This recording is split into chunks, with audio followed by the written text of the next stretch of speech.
now traumatic diseases of bones. Now in another video we talk about, it's a bit zoomed in here, but hypertrophic osteodystrophy and panosteitis. We're going to ignore this one, which is craniomandibular osteopathy. It also mentions it here, and I'm actually going to put it in red because, yeah, we don't want to forget that. So we're going to instead talk about leg calf Perthes disease. Sorry if I'm mispronouncing it. So what is it? It's basically necrosis. This might be easier. Necrosis of the femoral head and neck in small dogs. I always thought it was in large dogs. I was wrong. So this part and this part of the femur break down. People aren't sure why it's caused. Since it's in small dogs, we can assume it's genetic. It says here there's an autosomal recessive gene in, say, Westies, for example. And yeah, what happens is the femoral head and neck deform with weight bearing, which leads to pain.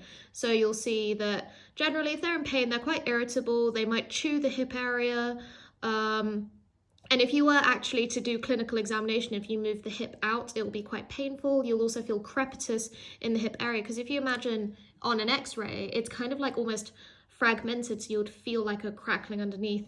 They'll have a restricted range of motion, and because there's atrophy here of the bone, imagine that the limb actually will appear shorter. Like if you look at this picture, if these are cut off, the limb's going to come up higher, isn't it? And yeah, you'll also see atrophy of the muscles in this area. So atrophy of the gluteal muscles, so the bottom muscles, and the quads, so the thigh muscles, which can lead to lameness. So what do we see upon x-ray? We see a greater space in the joint. Like, I'm no radiological expert, but this doesn't look right to me. And decreased bone density. So you can see it's almost like translucent. And in the head and neck, the femoral head sort of flattens where it contacts the acetabulum. This one's probably better. This one flattens here. I think I was pointing to the neck there.